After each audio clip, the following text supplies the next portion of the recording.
मर्त्य मंडले देह बही देवता हेले भी मरई। समय परिवर्तनशील। एही परिवर्तनशील दुनिया रे केही चिरस्थायी नुहे।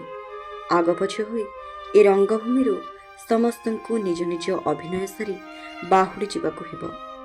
आमे कहूचु एमिति जणे जगन्नाथ प्रेमींकर कथा, जी पिला दिनरू महाबाहुंक सह अतुट भावबंधन रे जोड़ी होइथिले।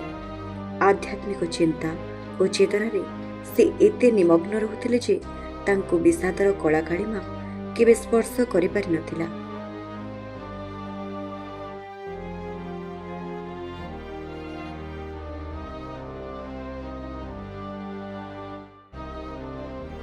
शैशव कालरू आध्यात्मिक दिग सहित जाजपुर नुआगोविंदपुर जगन्नाथ मठरे बाबा निराकारंक शिष्यत्व प्राप्त करथिले हृषिकेश दास। निजकु जगन्नाथंकर दास भावरे समर्पित करी गृहस्थ जीवन यापन करुथिले।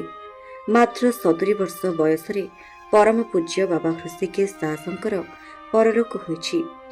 सबुबेले हसुथिबा मनिषटी हठात नीरवी जिबा कथाटाकू केही सहजरे ग्रहण करि पारि नाहांती।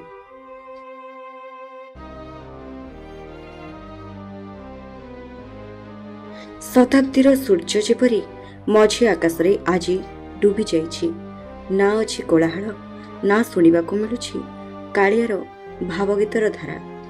अछि जदि केवल आखिरे लुह आउ कोह।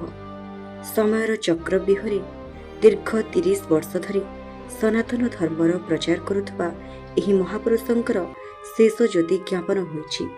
से देहत्याग करिसेंति सत, हेले तांक मुख निसृत बाणी आज भी मठर कोण अनुकोणरे गुंजरित हेउछि।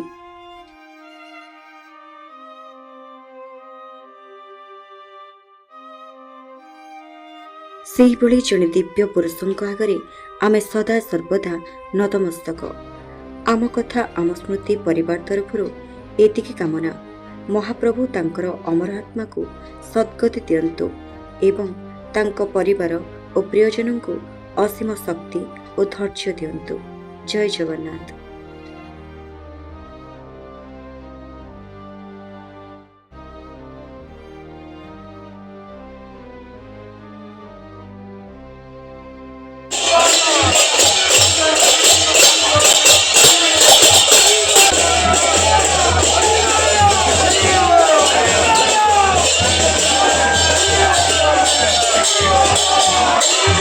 Let's go!